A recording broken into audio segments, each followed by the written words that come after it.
Hey, this is Pete the Planner, USA Today money columnist and host of the Ask Pete the Planner podcast. When I'm not fixing the weirdest financial situations you've ever heard of, I'm stacking Benjamins.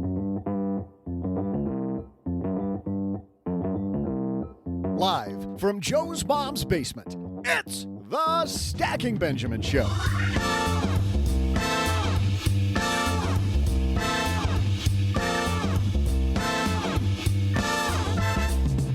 I'm Joe's mom's neighbor, Doug, and what's the fastest path to success? Well, of course, it's to lift up the people around you. To inspire us to do more, we welcome the author of the new book, Up From Nothing, the untold story of how we all succeed, John Hope Bryant. Plus, boatloads of money are flowing into stock funds now that the stock market is hitting an all-time high. Should you start investing in stocks now? We've got the answer during today's headline segment. And finally, we'll discover how some listeners like our answers to help recent stackers succeed. And maybe offer some good opinions about doing even better with investments. And now, two guys who probably won't ever succeed, no matter how much you help them. It's Joe and O-J-J-J-J-G.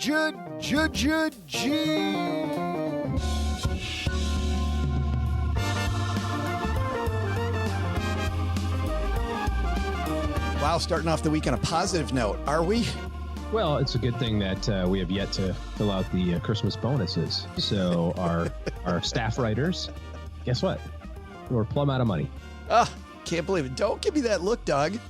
Look at the look he's giving you. Tough patooties. Yeah, your problem, pal. Hey, everybody. Welcome to Coal in Your Stocking for the Win podcast. I'm Joe Salsi, High Average Joe Money on Twitter and across the card table from me to kick off another week of podcasting goodness. It's Mr. OG. You in the holiday spirit now? Well, yes, but you know what today is, right? Pearl Harbor Day. It is Pearl Harbor Day. Yes. Christmas is in full effect in our house. The tree is up. The lights are on. The beads are strung. It's time. Ornaments. The stockings are hung near the chimney. I got to tell you, though, my old neighbor was Andy Hill from the Marriage, Kids, and Money podcast, and he just had an Instagram video with snow. And being back here in the South, dude, looking out my window. Isn't it glorious that there's no snow? It's hard. It's difficult. Oh, I want snow until December 26th. Let's be clear. Maybe January 2nd. Be okay. Yeah. And then just end it. Then make it Florida. No. I saw those same videos from friends up in Michigan, and I went, oh, God, that starts now? It's that time? Oh, man. Hey, speaking of that time, if you're somebody who's putting your student loan process together, whether you're going to school or someone around you is going to school, the first place to start is studentloanhero.com. So whether you're refinancing your loans, you're headed off to college, you're wondering about how you pay for it, have a strategy about how you pay for it. Get your custom repayment plan today and see how you can lower interest rates, decrease monthly payments, and find forgiveness. Get started at studentloanhero.com. We got a great show today. Last time he was here, John Hope Bryant brought it, just absolutely brought it. And I have a feeling, knowing Mr. Bryant, I see him on CNBC, I got to say about once a month in the morning with Joe Kernan and the team, but he's going to be with us today in the basement, OG. And if you know John Hope Bryant, it's going to talk a little, let's help everybody out. We're in for a treat. But before we get to John, we've got a couple of very interesting headlines. So let's get the headlines. Let's get this thing started. Hello, darlings. And now it's time for your favorite part of the show, our Stacking Benjamin's headlines. Our first headline comes to us from Bloomberg News. Record-shattering flows into stock exchange-traded funds leave bond funds in the dust. Perfect timing. I love this headline. I saw it and I was like, gosh, I wonder if we're going to cover this, because nothing better like dumping money into the stock market at an all-time high. Why? We only do this headline when the stock market hits new highs. Oh, maybe I should invest in stocks. Maybe now's the time. Well, I want to see the, JP Morgan comes out with a great report monthly, quarterly. It's even more updated, called the Guide to the Markets. And you can download it for free. You just type in JP Morgan Guide to the Markets, and they have so much information in there. It's just amazing source of economic data. And they track this, this fund flow data over a long period of time. And it's just mind boggling how much money, and I'm not talking about just this year. I mean, since like 2010, how much money over the last decade has gone into fixed income and money markets. And when you watch it, you just go, what is going on? I'm not big into market timing, but I have to think that there must be a strategy that when you see record inflows, like that's the time. We always joke about not backing the truck up, but maybe that's the strategy. Just hold on until there's record outflows, not inflows. That's bad. And then dump the money in. Yeah, dump the money in whenever there's record outflows. Yeah. Which I guess is also the point. Like, you should have been investing over this whole decade, the previous decade in stocks anyway. But, people who make changes month to month, year to year, relative to the comings and goings of presidencies and viruses and stuff like that are bound and determined to fail financially. So. Agreed. The piece reads, after lagging bond funds for most of 2020, ETFs tracking equities lured a record $81 billion last month, bringing their total haul for the year to $196 billion, according to data compiled by Bloomberg. Is this November or October? Do you know? This November. So interestingly, you probably know this also, but November was the best month in the stock market since 1987. Some people who are listening to this don't recall 1987. Do you recall 1987, Joe? Easy. No, I'm just saying, do you? I do. Do you remember anything else that happened in 1987? I was at Michigan State University, go green. And I take that back. I was still at the Citadel in 1987. So, yeah. But do you remember what happened also in 1987, other than a really good stock market in November? The big old bottom out. A really crappy stock market in October. Ugliest of the ugly. Parallels. That was a sharp down and a very sharp back. Yeah. And ever so it must be thus. I mean, that was the same thing that happened in March and then turned around in April and May. And, so whatever. But best month ever, record inflows. That's a smart idea. Another reason why you dollar cost average right there. You don't have to try to figure out when the best month in 40 years is going to happen. You can just be there for it. On that note, I love these two headlines back to back. Second headline comes to us from Seeking Alpha, and it's Ronald Sears wrote this. He's a registered investment advisor in ETF investing. This crazy stock market, a story told with pictures. Obviously, it's an audio podcast, so we're not going to do the pictures, but listen to this. Ronald says, greed is driving the U.S. stock market to new highs. Fear will eventually replace greed. We provide 10 reasons to be fearful, like fearful right now. If something cannot go on forever, it will end. The questions are not if, but when and how bad. He writes, the Dow Jones Industrial Average reached 30,000 for the first time in November, on November 23rd. And then the NASDAQ and S&P 500 indexes both achieved new highs soon after. This continuing rise in the face of a pandemic's crazy. Several explanations have been offered. Fear missing out is the greed explanation. I love the next one, OG. I've never heard this phrase before that Ronald puts forward, and I think we got to start using this. Hopium. You ever hear of hopium? Hopium is the drug that leads investors to see beyond the pandemic to a perceived prosperous future. Hopium. What a piece of crap this dude is. Investors suffering from hopium. So let me get this straight. I'm not supposed to look into the future and assume that there's going to be profitable companies. Well, no, what he says is don't bait. Seeking Alpha is a place where a lot of individual stock investors go, right? And I think his big really point, smart guys like this guy. He says not to base your investment decisions on hope, like base them on facts. If you're going to go buy a company, whenever you get an idea, you think it's the best idea ever because you had it. You've seen this before, like bias toward stuff that you did or stuff that you had because you did it and you clearly wouldn't be wrong, then it's probably the right thing to do. Carry on. Let's hear these other 8 pearls of wisdom. Oh, no. With. Hey, don't get me wrong there. I'm just defending that point. The rest of this is garbage. 10 reasons, 10 reasons to be afraid. Number 1, the stock market's in a bubble. Really? Sure, buddy. COVID-19 is getting worse, not better. I don't know that he has a crystal ball and knows where COVID's going, because every time somebody calls it, we get something about COVID going the opposite way that everybody thought it was going. I can call it. Third, I have a crystal ball. Can I do it? Can I call it? Sometime in the future, it won't be here. Booyah. Bam! That's it.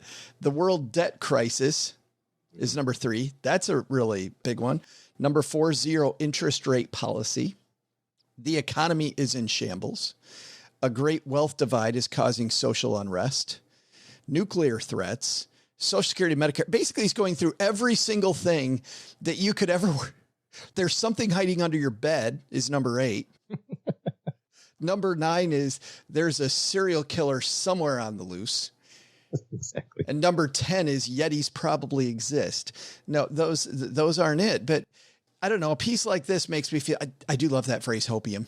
Don't invest based on hopium. My favorite part of that is probably look at the very bottom where it says he's short all these positions, like because they have to disclose all that. Like, I wonder what his, maybe they don't have to say it if they don't recommend any stocks in the portfolio in the article. But by the way, his real number 9 and 10, serious inflation has occurred, more is on the way. And number 10 is target date funds don't protect those near retirement. Okay. Amen to that, brother. Target date funds suck. He has no positions in any stocks mentioned and no plans to initiate any positions within the next 72 hours. Okay. So there you go. Okay. So it's a losing battle if you think that you can beat the market on the way down, because if you needed any more proof, if you needed any proof whatsoever, if you were somewhat on the fence at the beginning of this year, like, you know what, I think that I'm a pretty good market timer and I'm going to test it out in 2020. And you you failed like unbelievably miserably throughout the entire year.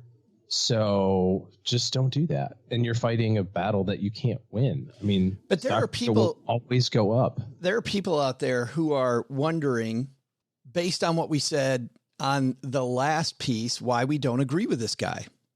Because, you know, if I were brand new at the investing game and I heard guys like you and I talking about the first piece where, hey, the market has done really well and we have record inflows, and that doesn't sound smart, then the logical conclusion people would get from that is, hey, then the market's going down. Now we get a piece with a dude who's going, it's overheated, the market's going down, and we're cynical about this one too. What the hell's up with that, OG? Well, it's not cynical. It's not trying to play that game. First of all, inflows can happen, and stupidity around market. I mean, look at companies that have gone up exponentially this year without any profits whatsoever.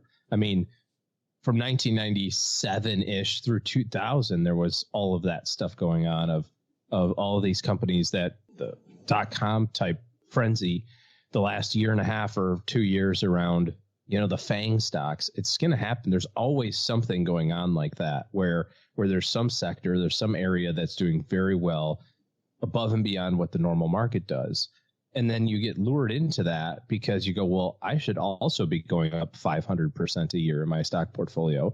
And to do that, I must need to have to trade AMD options to be able to pull that off. So I'm going to do a vertical put spread on AMD 9085, baby. Let's roll, you know, because you read it on Reddit. I mean, it's stupid. So you build a financial plan and you'll see that from an investment standpoint, you have to do consistent investment activities. You don't just go, well, I'm going to invest now because the market's really good, or I'm not going to invest now because this guy on the internet says the market's going to go down. It's going to go down. Pick a headline, right? I mean, there's any headline. I'm going to invest because of this. I'm not going to invest because of that. You can pick any headline. But the reality is that if you're going to make timing your investment policy statement, I will challenge you to just think back to the beginning of November or October and say, yeah, based on what I think is going to happen in the election, I should do what with my stock money? It doesn't matter what you thought was going to happen. Both outcomes, everybody on the TV and the media were like, yeah, this is the end of the world. Both outcomes. If this person wins, end of the world. Can't trust it. Blah. This person wins, end of the world. Blah. And what happened? The exact opposite happened. And in retrospect, you see it and you go, oh yeah, I guess that makes sense. The same thing with like in March. Remember the middle of this, like everything was shutting down. We're like, okay, how many people die? What are we going to do if we get it? Should we go somewhere else? Like everybody is like tensed up about all that stuff going, oh my gosh, this is crazy. We don't know anything about this. And then the stock market goes down 30 or 40% in 17 trading days. And you're like, oh yeah, this totally makes sense. No one said, what's a great idea right now? Because I'm an expert market timer. I'm going to go to the bank and I'm going to get a cash advance on all my credit cards. And then I'm going to get a HELOC, and then I'm going to refinance my house to 100%. And I'm going to take all that money and I'm going to dump it into the S&P 500 right now. Guess what? If you would have done that, you'd be up like, freaking 70%. So how come you didn't do it, smarty pants? Because you don't do it in real life. Because you think you do it in real life. It's make believe. You're pulling out all the big names today. Smarty pants. Smarty pants. Hey, smarty pants. You want to day trade? Go get one of those like fake day trading accounts that you can like play with fake money, but it's like really tied to the market. You know what I mean? Like those companies have those. Yeah. And go do it. Like just pretend. Like it's just as good. You'll have the same outcome, the emotional outcome, just without the money. And then if I win big, I'm angry at you after I do that. I don't ever have to worry about you winning big. I've not known anyone in 22 years of doing this who's doing that has said like to me, dude, I love all your financial planning advice and I appreciate you helping me reach my retirement planning goals. But you know what really pushed me over the edge? The vertical put spread on AMD. I know you didn't come up with that one. And I took all of my 401k. I didn't tell you this, but I put 800,000 in it and I made 8 million. I've never, ever known anyone to do that. Maybe there's people out there. I played red at the Bellagio. I know, exactly. Put all my assets on it. There's a guy who did that and he won. But that's the same. That's, a binary outcome. Interesting way to do it. So don't make your investment policy out of fear or dread. Well, I feel like all this discussion, OG, is helping people hopefully turn their stock portfolio into a masterpiece. Stop it from looking like, the art my kids used to bring home. We're like, oh, that's great. That's fantastic. By numbers. I love paint by numbers. Even as an adult. I'm not even talking about paint by numbers because at least they got the lines there. I'm talking about, the Jackson Pollock work that you get from your 3-year-old. Exactly. You're like, how come this isn't worth 40 million? It's funny though, when we talk about art, that's one of the oldest and largest asset classes in the world. In fact, Deloitte estimates there are $1.7 trillion in total wealth held in art.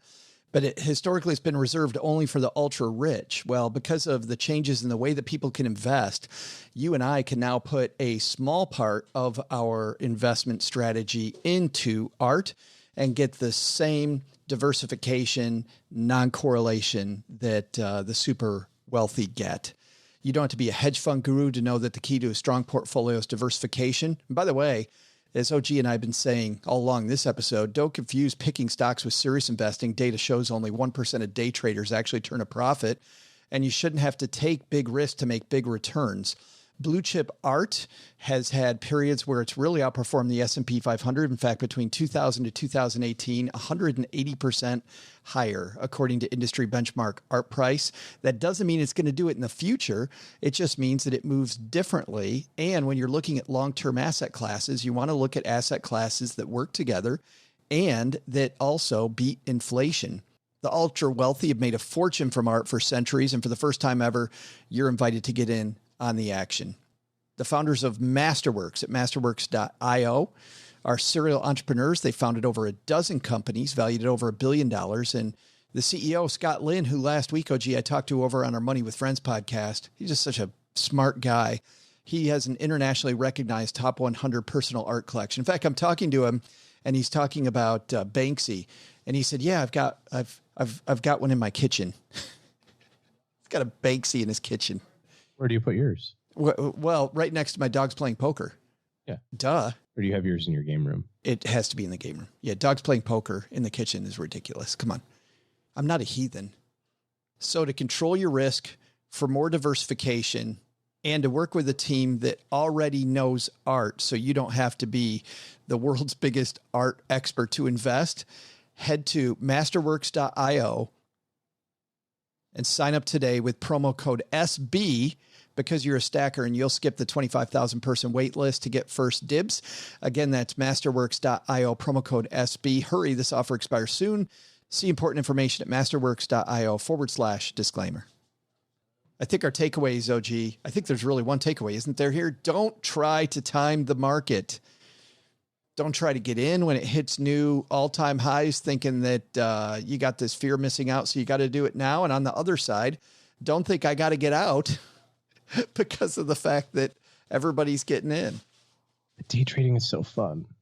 I guess it depends on why you're investing, right? If you're investing for fun, fine, do it. If you're investing to make a profit, I think maybe starting with your goal and working backwards might be a better idea. Okay, fine. Whatever. Loser.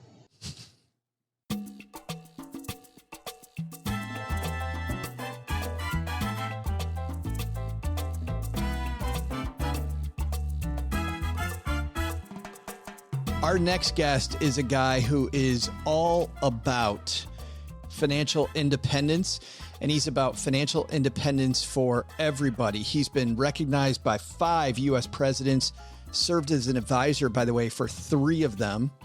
As I mentioned earlier, he is frequently, you've probably seen him if you watch CNBC in the morning, you'll see him there very often. The last time he was here, talking about the memo and talking about how a lot of families and a lot of people aren't from communities where they get the memo. They don't understand saving, and they come from systemic poverty. Like, how do we get there, all of us? In the memo, he talks about how the poor can save capitalism and love leadership. And in his new book, Up From Nothing, the untold story of how we all succeed, let's say hello to best-selling author and entrepreneur, John Hope Bryant.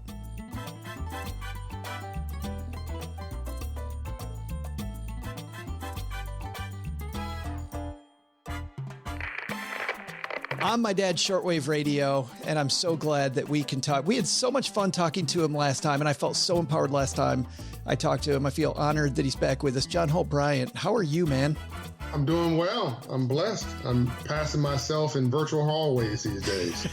How are you holding up with COVID? Because you're a guy who's used to being all over the place. You're used to being in rooms full of people. And I bet that this has got to be a big change for you and for Operation Hope. Yeah, but I'm very adaptable. I'm easy. Look, people who got problems are folks who are having to hustle out there. They got too much month at the end of their money. Folks who got problems, people who can't pay their bills, for whom their employer shut down. Folks who got problems have COVID and can't find a ventilator or need to be put on one, which may be even worse. I continue to remember that my problems are high-class problems, which makes them go away instantly. If somebody listening to your podcast wants to be inspired, they just need to think about how bad somebody else's problems are, and they instantly want their own bad. So no, it hasn't been bad at all, and in some ways it's been refreshing because I've been so effective because stacking Benjamins, I can stack my time. One thing after another. One of the reasons I'm worn out is exhausted. Is I start 7, 8 in the morning, and I go until 9 or 10 at night. And there's something taking up something good typically, I'm not complaining, but taking up every available slot of time. So I'm not spending time in airports and all that kind of stuff. I'm sure I'll get back to physical travel because there's nothing like being in person. But I think this has changed the way we do business. The era of COVID has changed the way we do business and how we interact with each other. And Operation Hope has had more of an impact in 2020, oddly enough, than any year of our founding. So I've adapted well. I'm not missing an airplane. I'm generally comfortable no matter what it is I'm doing and wherever I am. My wife joked that she's going to I was one of the top 1,000 flyers of Delta Airlines out of 200 million people in their program. And she joked that she was going to get the CEO, who's a friend of ours, Ed Bass, to give me a first-class seat to sit here. I wouldn't go breaking the hives or something, but I'm fine. You said early on, by the way, well, and actually I want to follow up on that for just a second, John, because I'm wondering, Everything that you've written about in this book and a lot of the stuff that you write about is us all rising up, right? And people rising up from nothing. This dependence now, though, on technology, and I feel like it's not going to change. Does that make it easier for people to rise up or harder to rise up, or is there no difference? Oh, it depends where you're rising up from. I mean, 30% of all white families, white kids benefit from inheritance. A home passed down, stocks and bonds, a business, cash money, an insurance policy. So those kids have a leg up. They probably have advanced educational degrees. They all have connected device, and they probably live in a neighborhood with good internet. For them, my God, this has been a heaven sent. For kids in families in struggling neighborhoods with thin internet connection, where folks got too much month at the end of their money, where you may not have a connected device or a good one, or maybe you have an iPhone 4, not an iPhone 12. Maybe you did not get that higher education. Maybe your world is low tech, not high tech. Your head's spinning right now. Like, what's going on? It's like we live in two different worlds. COVID-19 has further bifurcated us. You have sort of this investor economy up here that's already experiencing a soft recovery. And then you've got an L-shaped real economy down here that's living a life that feels like a recession or a depression. It depends where you're coming from, but there's opportunity everywhere. I tell you that. Yeah, well, and that's what's exciting to me about your book is that you acknowledge all these things and say, you know what, we all do better if we do it together. You say early on, and by the way, I'm about to quote you, John, about 20 million times in the next 15 minutes. So be ready for that. But you say early on that you wanted to write a disruptive book. Your goal was to write a disruptive book. How? Oh, I want to scramble your brain. I want to scramble systems. I want us to reimagine everything. I want you to rethink what you think about what separates us. I want you to reimagine the word white. The word white is a made-up word, as in white people. It's a made-up word, the early 1600s, by early planters and those in the high economic class who had poor whites, just call it what it was, poor whites who were shipped over from Europe as indentured servants. Those poor whites were sinning by becoming friends with poor blacks. And those blacks and whites gained a friendship and ran off with each other because they didn't like being oppressed. And so the white landowner said, oh my God, this is a problem, and created the word white to differentiate the poor white from the poor black and say to the poor white, you're just like me. You're not rich like me, but you're white like me. It's a made-up word. Didn't exist. It didn't exist in Europe. Didn't exist in Asia, Latin America, Middle East. No, it didn't exist in the 1500s, 1400s. Jesus' time didn't exist. So whether it's something simple like that, or thinking about neighborhoods where George Floyd was murdered as a 500 credit score neighborhood, all those murders and unfortunate shootings by police of blacks in the last 5 years, all the in-neighborhood shootings have been in 500 credit score neighborhoods. Mindset, the role that mindset plays in success. And so I've taken theory and turned it into formula. So there's three mindsets. There's a surviving mindset, a thriving mindset, and a winning mindset. There's three jobs in every successful organization. Again, just scrambling up what people say, oh, you can't succeed. There's no business plan. There is a business plan. There's three roles in every successful marriage or company, whatever. It's a hunter, a skinner, and a cook. and I don't mean a physical cook. I mean, somebody's the hunter, somebody is the analyst, the skinner in the company, your engineer is the skinner, and then somebody's the cook. And the cook is the one who delivers on the promise that the hunter makes. So I may buy this house that I'm broadcasting from, but my wife turns it into a home. She's an equal partner in this, but she has a different role. And then there's 5 pillars of success, which I say are bulletproof with regard to and in spite of racism, sexism, other biases. Those things are very real. But my research, and I'm willing to bet my formula is globally bulletproof, that if you do 3 or 4 or 5 of the things in this 5 pillars of success, and you don't give up, you will win in spite of the other things that hold you back. So just, and we can go on and on and on. The fact that, slavery was really about money, the fact that the real color in this country is green, it's not red or blue as in politics, or black or white as in race. It's really green. It's disrupting everything and suggesting very strongly that, everybody in America, not everybody, most people in the world, at least aspirationally, wants to be an American except Americans. And we got to stop fighting with each other and throwing rocks at each other and having little silly arguments with each other over racism, which is scientifically stupid, and get on with it. Knock it off. It's messing with the green. It's messing with our business plan. You talked, by the way, that the biggest threat to us collectively is not racism, which surprised me, because with all the racism that you point out, the stuff that we've seen this year, that's a pretty damn big threat. But you say there's a bigger threat than racism, and this really was like a punch in the gut. Yeah, I mean, look, the noise will just kill your business plan. You get tripped up. Even the Bible says, be hot or be cold. If you're lukewarm, I'll spat you out. Translation, even God doesn't like mediocrity.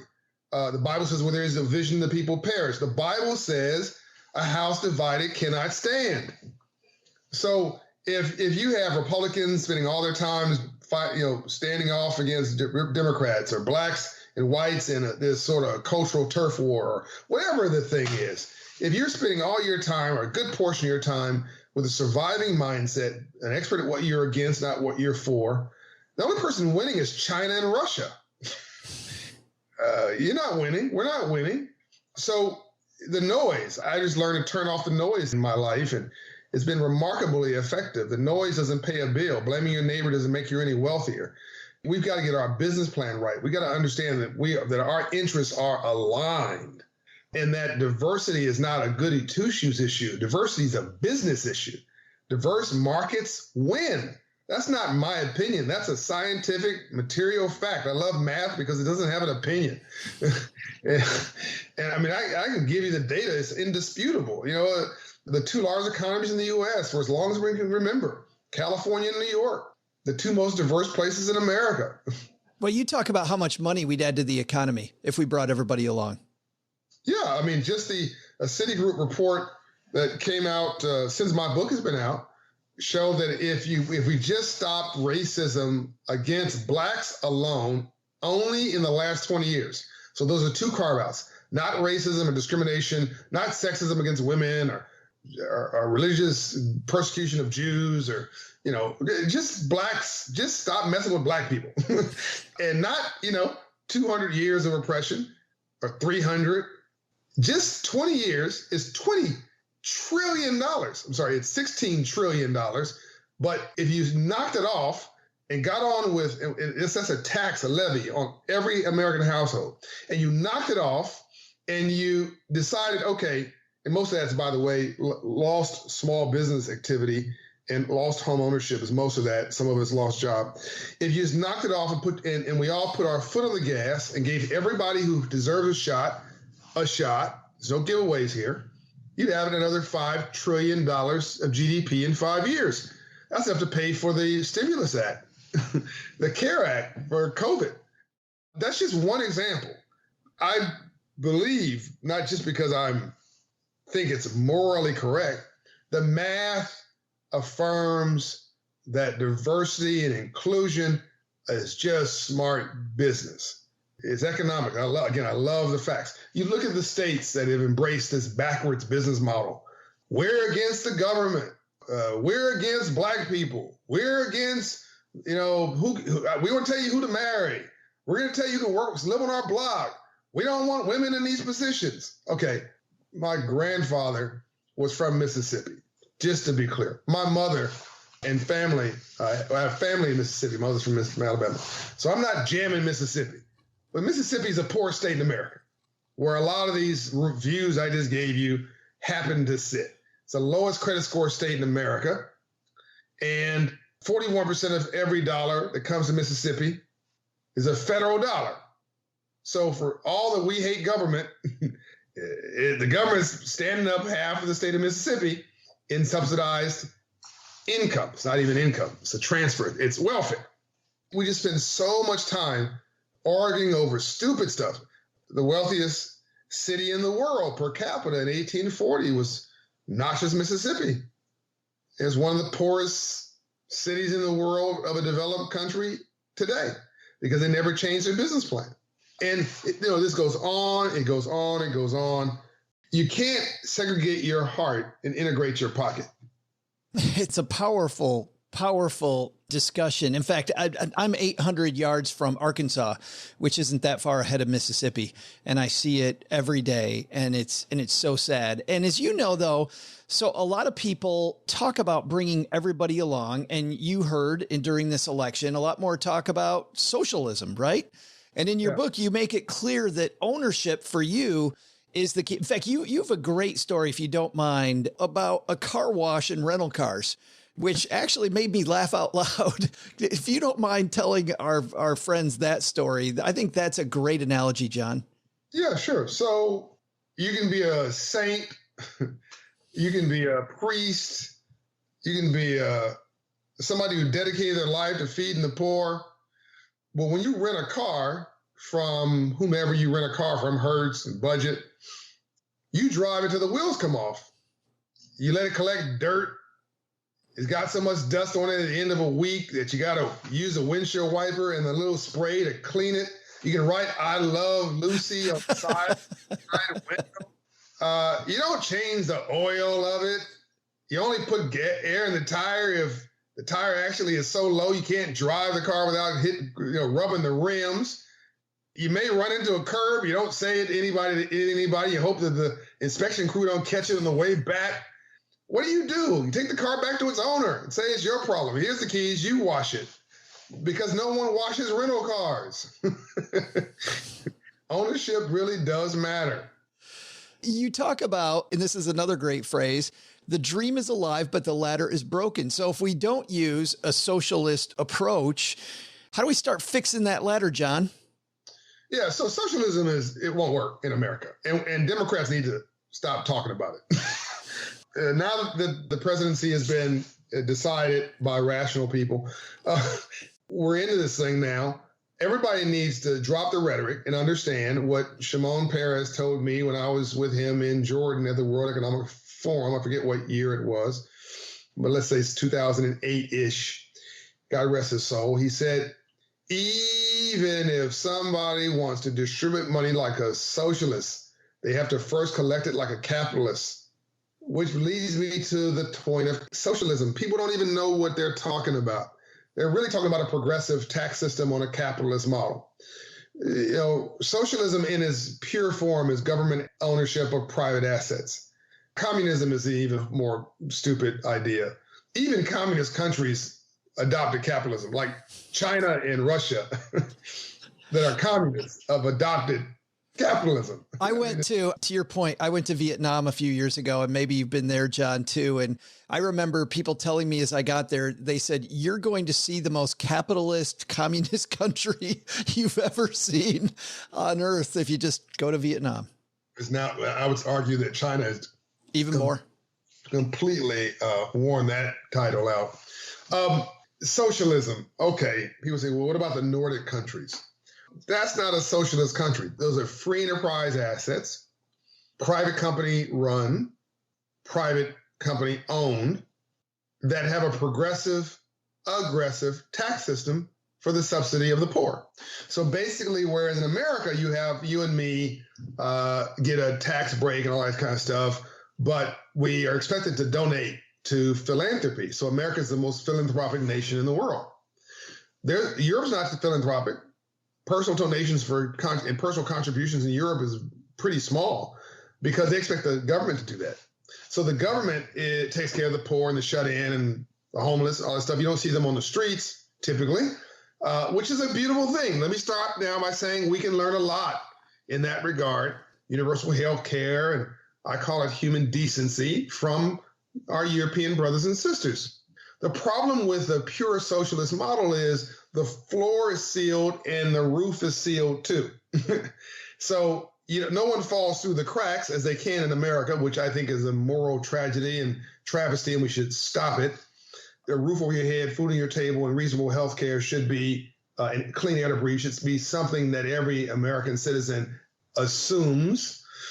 But in Europe, because the government's the nanny, the government can't teach you to be an entrepreneur. The government can't teach you to be a small business owner. The government can't teach you to build wealth. There's nobody to mentor you, or even interested in you going up the system. So the great thing about America is you don't have to believe in anything but yourself. But in every place else in the world, you got to believe in some little crappy system, or kiss the king's ring, or bow to a structure, or go to a certain school, or marry somebody you don't like. We really don't understand how good we have it here. I said in the book, America has a lot of problems. I mean, hey, I'm Black. I can relate. America's got a lot of problems, like right now, problems. But my life story would not have evolved the way it has anywhere but here. But if that's not the answer, then what is the answer? Is it the kind of work like you guys do? Is it education? Is that the answer, John?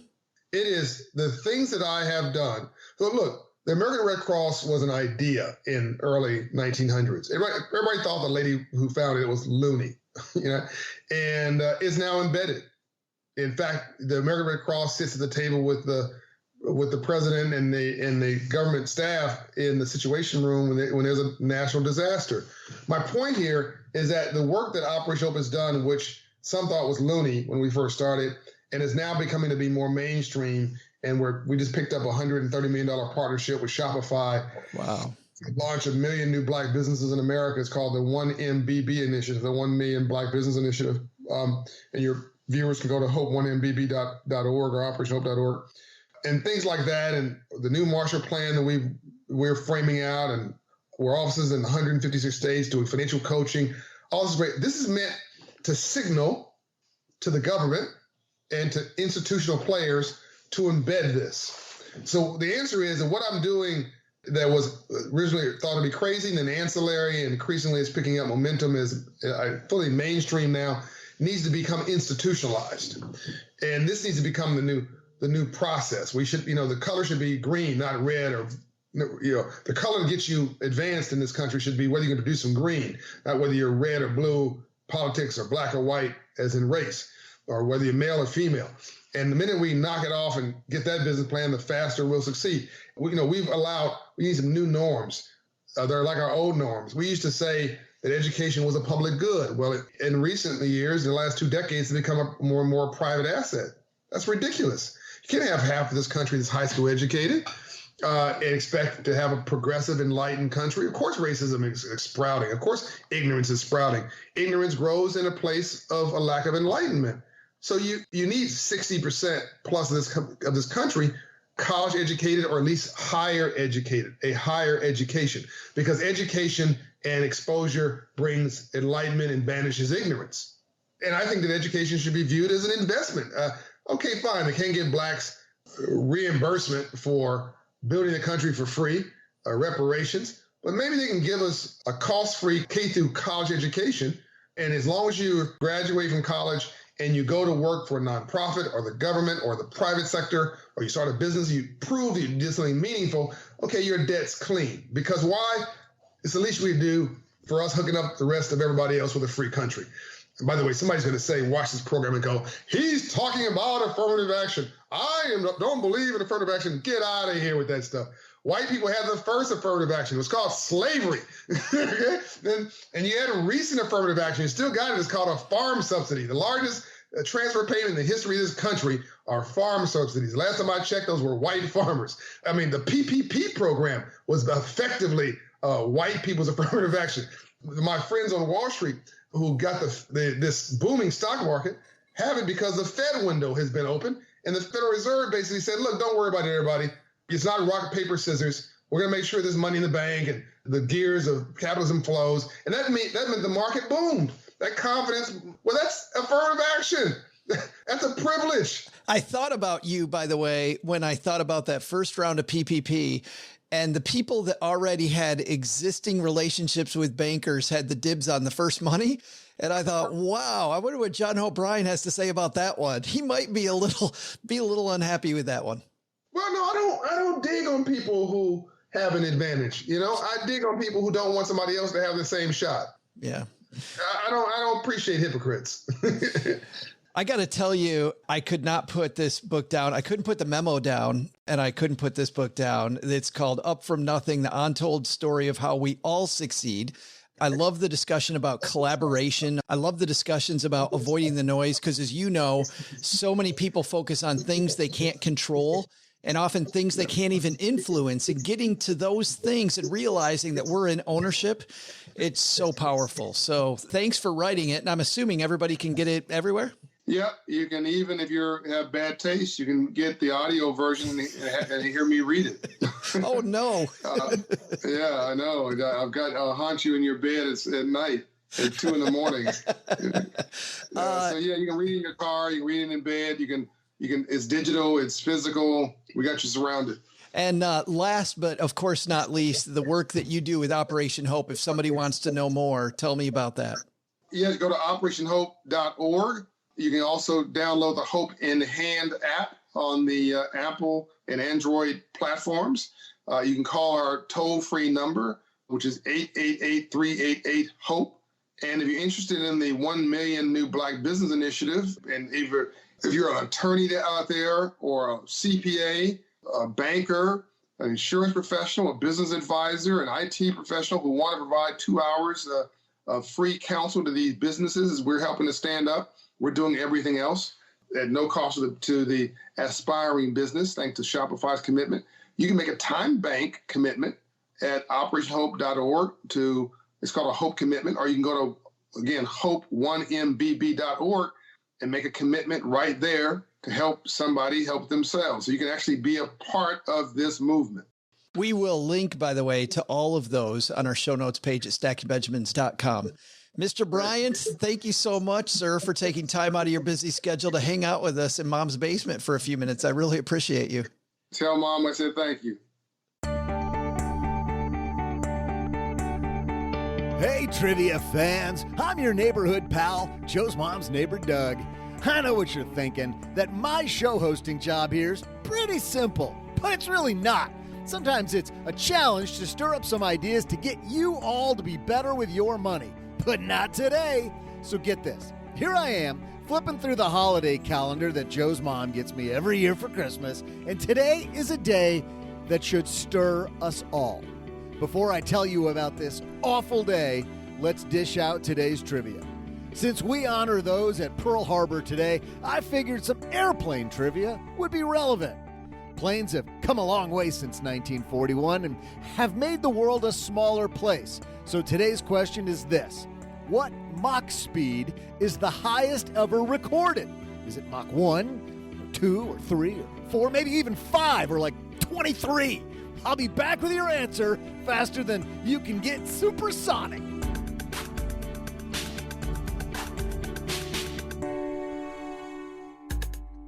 Do you own or rent your home? Sure you do. And I bet it can be hard work. You know what's easy? Bundling policies with Geico. Geico makes it easy to bundle your homeowners or renters insurance along with your auto policy. It's a good thing, too, because you already have so much to do around your home. Go to geico.com, get a quote, and see how much you could save. It's Geico easy. Visit geico.com today. That's geico.com. When it's time to get your student loans in order, you know where you head? You go to studentloanhero.com. Because things are changing very quickly in student loan land. You may know that there were some COVID-related help thingies. Just trying to make a great sentence there, and it's not coming. But you know what I mean? There was some COVID-related stuff. That's the technical term right there, stuff, that gave us all some student loan relief. So if you're ready to pay off your student loans, you want to know exactly what's up, and Student Loan Hero is the first place to go. So not only will you find out the latest, you'll also find all the basics on refinancing, lower payments, forgiveness, financial calculators. You can view 20 different calculators they have there, no matter what you're looking at for student loans. So if you're planning education, make sure you plan wisely. And if it's going to mean getting into debt, have a strategy for that debt. Don't just take out some loans. There's also great pieces about the 6 best banks to refinance and consolidate student loans in 2020. Everything you need to know about income-based repayment. So excited about that when I stuttered over it. And when it comes to forgiveness, how do you get loans forgiven? Lots of quizzes, must-reads, whole thing. StudentLoanHero.com. Hey, Stackers, I'm Joe's mom's neighbor, Doug. So as I was saying, there I was, just looking over the holiday calendar when I saw it. Not only is it Pearl Harbor Day, but it is also a day of remembrance because it's National Gazpacho Day. That's right. We're thinking about the gazpacho on today's date. And after all the atrocities they've committed in World War II, why the f*** are they even on this calendar?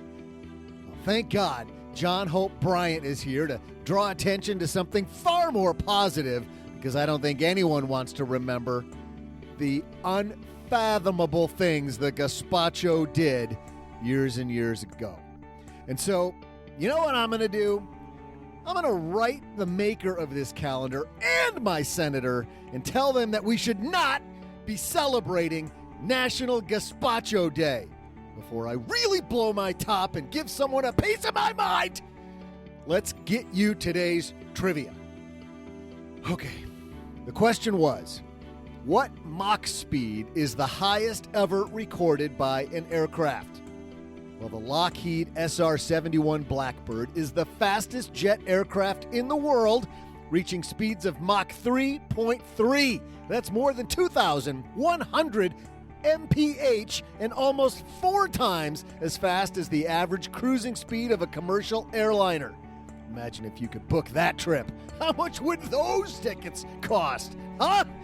Well, Mach 3 is fast, but not faster than my words are going to be flying in emails over this travesty known as National Gazpacho Day. I gotta go. See ya.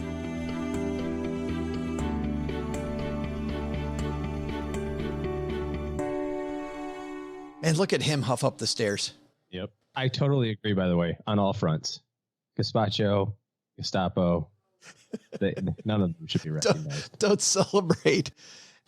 Don't celebrate any of it. But you were right on, man. I mean, you told him right during the break, hey, I think it's going to be closing in on 4. Hey, big thanks to John Hope Bryant for stopping by. And I know, OG, that he pushed a bunch of buttons all the way through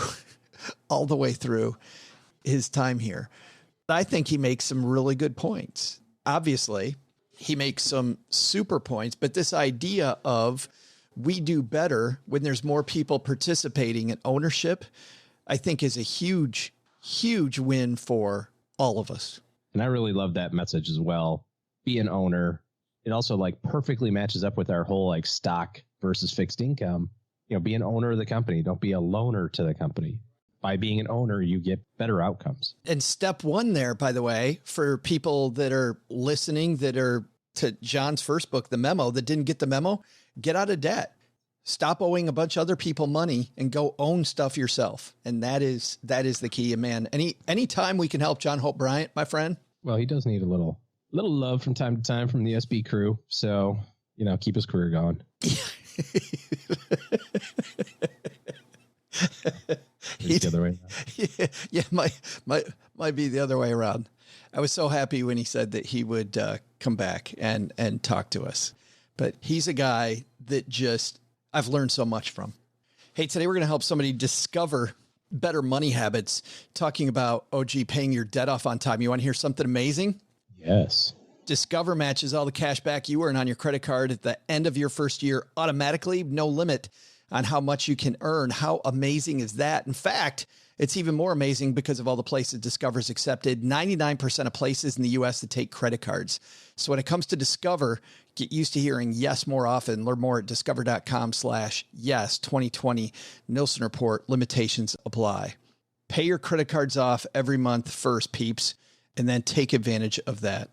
Today, I want to take a short timeout from new questions to discover some of the old comments and questions that we've had over on the website. First of all, in response to our big board game episode, OG, Matthew wrote in and said there might be a few games in a company you might be aware of with regards to economics and money. Capital Game Studios in Singapore. They've published Wangamania and Cryptocurrency. Check those two out. And I did, and some more interesting board games to teach people about economics. Thanks for that, Matthew. Also, VC from Seattle wrote in and said, hey, I love the show, but I got behind in my pods because of, politics. We actually, it's funny, OG, we talk about things that you can control and focusing on those things. You could see the whole world got a little obsessed with this election if our numbers are a reflection. And actually hanging out in forums with other podcasters, a lot of people went away and came back. But we're glad to have you back, focusing on what you can control. Anyway, VC in Seattle. He's calling in about Tom's question. He says the other listener probably already wrote in to alert you, but I think you missed the point of Tom's call. Tom asked about value investing versus dollar cost averaging. Remember, OG, how we said those are two different concepts, and we explained what value investing is and what dollar cost averaging is, and those two can go together. He said OG gave a great explanation about the difference of growth versus value, noted that Tom could dollar cost average with either strategy. He said he thinks, though, that Tom was actually asking about something called value averaging versus dollar cost averaging, two strategies occasionally discussed together. I hope you consider answering Tom's question and maybe sending him a link for a second t-shirt. He can use it to wipe the sweat from his brow after running some fartleks, because you remember Tom was a runner. It's also entirely possible I missed the boat on Tom's intent, but I think my explanation makes sense. Anyway, I doubt you read this comment on air. CVC, we got you. But if you do, don't want you to hurt yourself. This is really just Tom? Yeah, this is probably Tom. Yeah. Oh, and you didn't answer my question. But I can't say that because that's a little too mean. So I'm going to pretend I'm someone else. Yes. And ask it in a different way. Actually, this is the question I think you meant to ask. Well, this is a good question because value averaging is something we don't hear about a ton here. And so let's dive into that for a second, OG. Sure. So dollar cost averaging, everybody knows. You say you're going to put $500 a month into your 401k and you do $500 a month until the cows come home. You just keep on doing it, no matter what's going on. That's the idea. Value averaging, which is different than value investing. Value investing would be a style, like an asset class. But value averaging is much more like trying to determine in advance, like the slope of your portfolio gains and like where you should be at different times in your investing life. So you're 30 years old and you map out your financial plan and you say, okay, by 35, I should be at 150,000 and I'm at 20,000 today. So here's the path to get there. I need this growth rate and I need to save this amount of money and so on and so forth. And so what you do with value averaging is you break that into smaller time periods then, and you say, okay, by the end of this month, I'm at 20,000 today. I need to be at 22,000 by the end of the month to be on target for my goal 5 years from now. And so if I'm not at 22,000, then I have to invest some money. If I'm over 22,000 or if I'm at 22,000, then I don't have to invest any money this month because I'm on my, wait for it, glide path. I could do it too. It's 2 peas in a pod now. Bam. Yeah. But if I'm at like $20,050, then I need to invest $19.50 this month to get to my 22. So at the end of every month, I need to be on target. And I'm either going to be on target because the market went up, or I'm going to be on target because I put the money in to get on target. One of those two things. And people who are proponents of this suggest that as the market rises, you invest a little bit less money as time goes on. And as the market falls, you invest a little bit more money. So you're kind of gaming the system a little bit. The downsides with this is that if there's a prolonged market correction, you're going to run out of money or cash flow long before the market recovers. And then your plan kind of blows itself up. And the problem with man-made plans is that if you don't design it to succeed, you're going to get super frustrated. Human emotion and behavior is really one of the biggest determinants in your long-term success.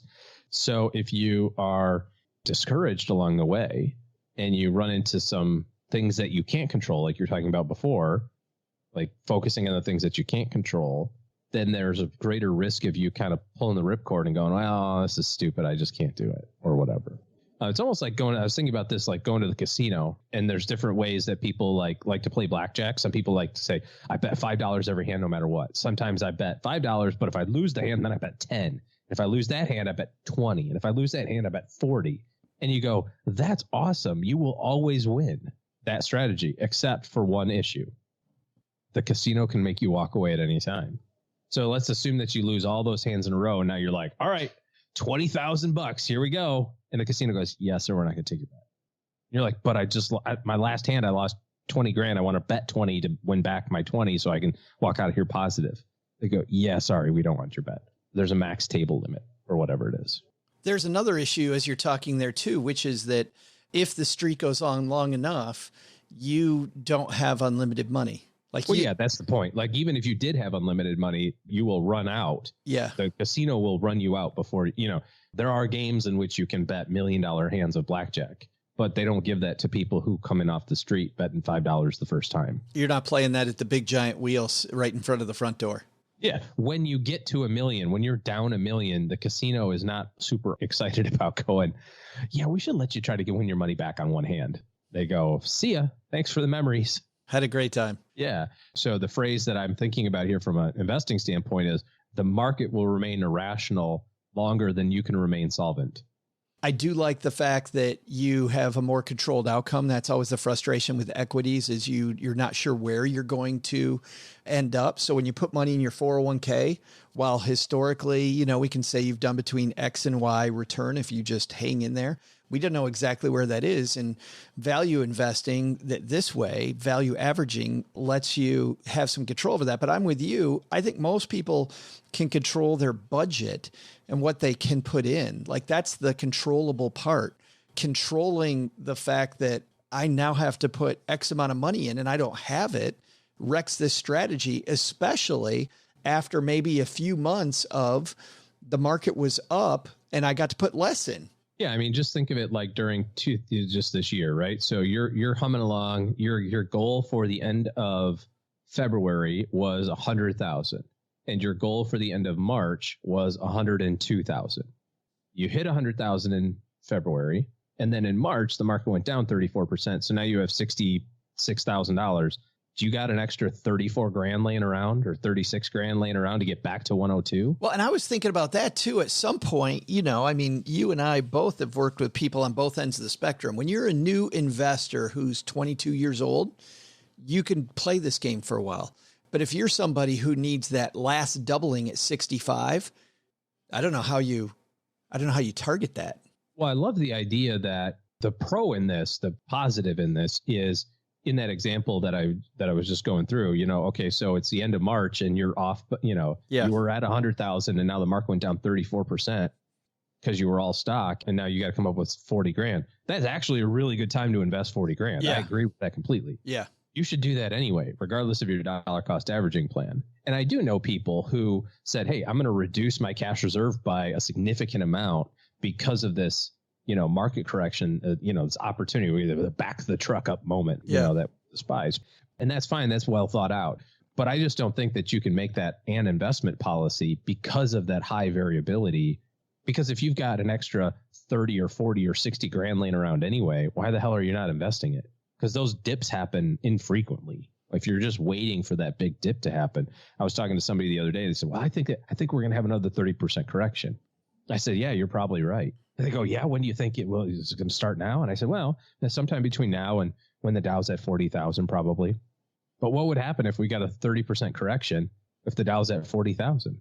We'd be right back to where we are today. Well, that's the thing. I mean, how many times, and I think about this a lot, the number of times people shared that strategy with me and the market went up and they stayed in cash. And then it came down almost to the point that it was when they started talking about it and they got their opportunity, and the other opportunity would have been to just get in today. Yeah, you get all the dividends and the potential rebalancing and the use of that money growing and stuff like that. It's almost like, I'm thinking of Stephen Covey's 7 Habits of Highly Effective People. Surprising, right? That I think about that. But, you've got those 3 pots, what you can control, what you can influence, and what you can neither control nor influence is the one that most people spend their time on. And it's a huge waste of time. Spend all your time on what you can control. And it seems to me that this is the equivalent of that, OG, with investing. I can't control where the market's headed tomorrow. I can't even really influence, because there's so much money out there, I can't even influence where it's headed tomorrow. So I'm going to spend my time on a strategy that I really can't control or influence before I get in, versus focusing all my attention on the thing that I can control and influence, which is I'm going to put X amount of money away every month on the 15th of the month. Yep. Boring wins, man. Boring wins. And it stinks because your brain's always trying to figure out a better way. Right. Your brain wants there to be a better way. And I think you can marry both of these. I don't see why you can't do your dollar cost average plan and then also have in your mind, here's the path I'm supposed to be on. And if there happens to be a large deviation from that due to a market correction and you have the capital available to deploy, that's a perfect time to do that. Like, that's a good idea. Well, I think if you're sitting on extra cash that should have been invested in the first place, you have to ask yourself, why was dollar cost averaging less than the optimal amount? That would be the first question. But the second one, I totally agree with you. If I've got an opportunity to maybe do a side hustle and I can think about that differently, the market's down, time to make some hay. Let's go make some extra money and sock it away. I know an 18-year-old daughter of a client who over the summer, like she graduated high school, and then from the time she graduated high school until college started, made $22,000 driving DoorDash. $22,000. Yeah. I was thinking about this. I was telling my wife this because my oldest, Alex, is 13. And he's like, when can I start making money? When can I work? And I was just thinking about the differences of like jobs that are going to exist in his upbringing versus the jobs that I had and that you had, right? I was a bus boy. I was a dishwasher at the restaurant. I mowed grass and built pools in the summer. And he's going to be like, yeah, I'm going to deliver DoorDash, Dad, and make like freaking 10 grand doing it. Like, what the heck? When I was deep in debt and realized that I had to do something different, I took on this side hustle helping a dude deliver papers because I was doing nothing at 4 o'clock in the morning. Yeah, So not doing anything at 4 a.m, might as well do it. Yeah, but now think about how antiquated that is. I had a paper out from the time I was 11, dude, till I was almost 15. Getting a newspaper now rarely happens. I was the coolest guy on the block, man, because I always had cash. Always had cash. We'd go down to the corner mart, and I would buy them out of Laffy Taffies when they were like those nickel ones that were like, yeah. Do you remember? I'd be like, yeah, I'll take, I'm going to be a big baller. I'm going to take 100 of these. Bam. I'm like, dollar bills. Here's my $5. And you ate all your profits. Oh, yeah. Yeah. So guys, don't value invest or dollar cost average. Go buy Laffy Taffy. Buy Laffy Taffies and be the cool kid on the block. That's exactly the takeaway we want. Thanks for that follow-up there, VC in Seattle. Hope you're doing well there. My son, Nick, by the way, just went back to Seattle, went back to Microsoft. So hopefully we get rid of COVID. We'll be back up in the Pacific. Not hopefully. Don't take hopium, Joe. No hopium here. We are coming. Definitely. There's no hope. It's definitely happening. It is going to happen. All right. Speaking of what's going to happen, the show's going to also end, sadly. Thanks, everybody, for spending your time with us, hanging out. We appreciate all of the questions, the comments, people hanging out with us on social media, whether it's on our Facebook page or Instagram account, wherever it is, but mostly hanging out with us right here. Thanks to everybody also who's left a review of the show, but even more important than a review, if you know somebody that needs to get started saving, maybe needs to hear John Hope Bryant's message today, whatever it is. Thanks for hanging out with us and for spreading the word. All right, Doug, you've got it from here, my friend. What should we have learned today? So, what should we have learned today? First, take a lesson from our headlines. We can all learn from the people who piled lots of extra money into the stock market during November. Don't bet on the financial markets. Who knows when it's going to rise or fall? And if you play that game, you're asking for misery. Second, take a big lesson from John Hope Bryant. We can change our mindset from survivor to thriver to winner and move beyond just getting by or being financially independent to becoming wildly successful. Let's help each other get there together. But the big takeaway? Some people down here in the basement don't know what the gazpacho is, so I guess it's Doug's time to educate everyone again. Want the official definition? All right, fine. Let me just look it up here on the interweb machine. What is the gazpacho. Search. Okay, here it is. Gazpacho is a cold soup made of raw, blended vegetables. Cold soup. Cold soup? Who the has cold soup? That is an abomination. Who eats cold soup? It's craziness. We still need it off the calendar. A special thanks to John Hope Bryant for joining us today. You can check out everything about John and his work at johnhopebryant.com. You'll find his new book, Up From Nothing, The Untold Story of How We All Succeed, wherever books are sold. Of course, we'll have a link to everything we discussed today on our show notes page at stackingbenjamins.com. This show is created by Joe Saul-Sehy, produced by Richie Rutter-Reese, and engineered by the amazing Steve Stewart. Online, visit us on Twitter at SBenjaminsCast or on our Facebook page. I'm Joe's mom's neighbor, Doug, and I'm a lot deeper than you realize. In fact, sometimes I just stand in front of my mirror and reflect.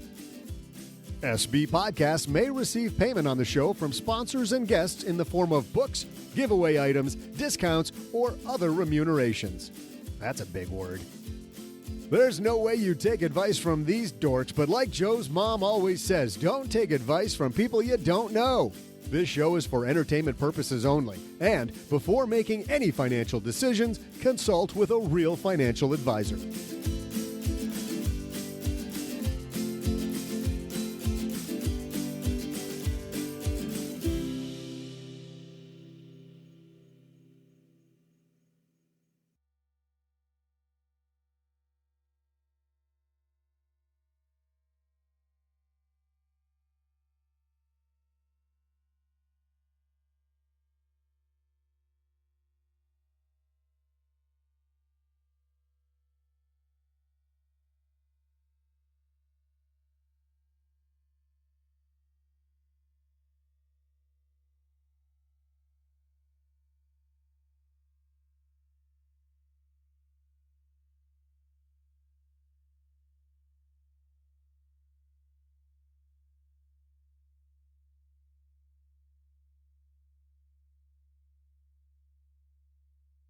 Speaking of the SR-71 Blackbird. Have you ever seen one? Isn't it the very long, it really doesn't even look like a plane. It looks like something that would go across the salt flats, right? Yeah. Drive across the salt flats. Fly across very fast. So this story, and some people have heard this. If you're an airplane person, you've definitely heard this. It's a story about this pilot who was flying a training mission in the western part of the United States. And he's going to tell this story, but long ago, nowadays, I can pull up my phone and I can open up a flight app and I can see all the airplanes in the sky. I can see how fast they're flying. I can see their tail numbers. I can see where they started, where they're going. All that stuff is on the internet now. But a long time ago, it wasn't. And you used to have to call, if you wanted to know how fast you were going, you would call the air traffic controllers. And they would be able to tell you based on their radar how fast you were going. So this is a story about something like that. This is Major Brian Schul, U.S. Air Force retired, and the video on YouTube is called the SR-71 Blackbird Speed Check. People ask, was it ever fun to fly the jet? And I told this story one time in Seattle 25 years ago, and it became, this urban legend or something. It's all true.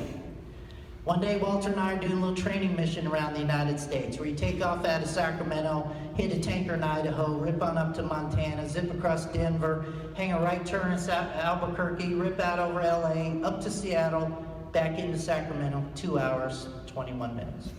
Then you do it backwards. You're just gaining time and experience with your backseater. You're just learning how to work together. Building hours.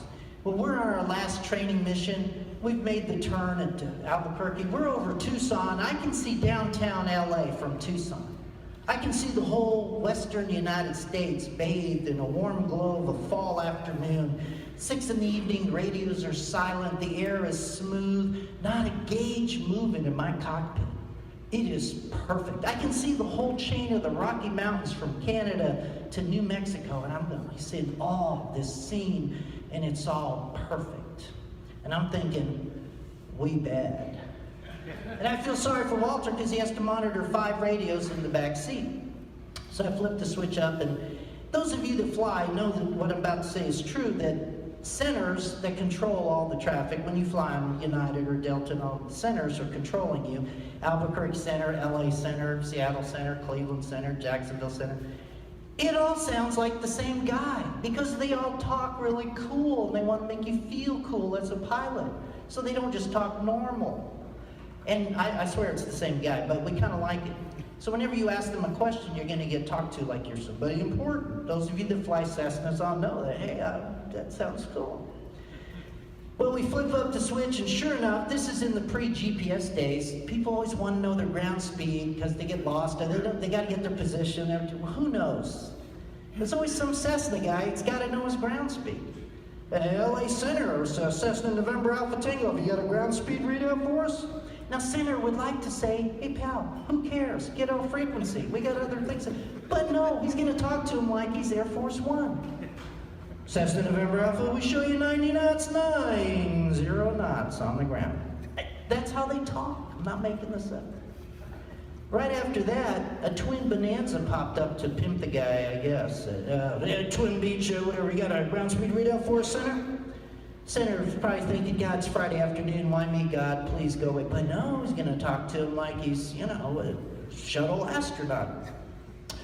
Twin Beach, we show you 120, 120 knots on the ground. And right after that, a Navy F-18 out of Lemoore popped up on frequency. And you knew it was a Navy guy because he talked very cool on the radio. Center, Dusty 5-2 speed check. And I'm thinking, wait a minute. Dusty 5-2 has a ground speed indicator and a $1 million F-18 cockpit. He's got it right there in the heads-up display. Got it right there. Why are we calling Center to broadcast our speed? Oh, I get it. We're just the meanest, baddest, fastest military jet in the valley today. We're taking our little Hornet jet over Mount Whitney and ripping across Death Valley, and we want everyone from Fresno to the coast to know what real speed is. And you can almost hear a little glee in the controller's voice, like just touch, like we've put an end to this. Dusty 5-2, we show you 620, 620 knots across the ground. And it was that across the ground, see, that was that little, we've had enough of this, I don't want to hear anybody else now. And there was silence on the radio. There wasn't an airliner from Seattle to San Diego that wanted to be next on frequency, just an etiquette thing. And a 12-year-old was reaching for the mic button. And I thought, oh no, Walter's in charge of the radios. No, it's the Navy, they must die now. I thought, no, but if I do that, I'll destroy all the training, and I want us to be a good crew. And at that moment, I heard a click of the mic button in the back seat. Ladies and gentlemen, Walter and I became a crew at that moment. In his very best innocent Cessna voice, Walter, LA Center, Aspen 30, have you got a ground speed readout for us? You could almost hear a collective gasp on freak from everyone, like, oh, the poor fools, they didn't hear the previous transmissions. And Center had to give you that same voice. Aspen 30, we show you 1,942 knots across the ground. It was like a little glee in his voice. And I knew I was going to like Walter for the next 4 years is when he came back and said, Senator, we're showing a little closer to 2,000. Ladies and gentlemen, I want you to know we never heard another transmission all the way to the coast. So for just a moment, it indeed was fun flying the jet. Most of the missions were highly serious, fatiguing, dangerous, scary, and very rewarding for what we were able to do. Berlin Wall came down on our watch. Gaddafi was silenced on our watch. We saw the Soviets flail. Reagan knew how to use this airplane and used it well. We were proud to do it. Seems very fitting on Pearl Harbor Day to play that, OG. I love that story. Closer to 2,000.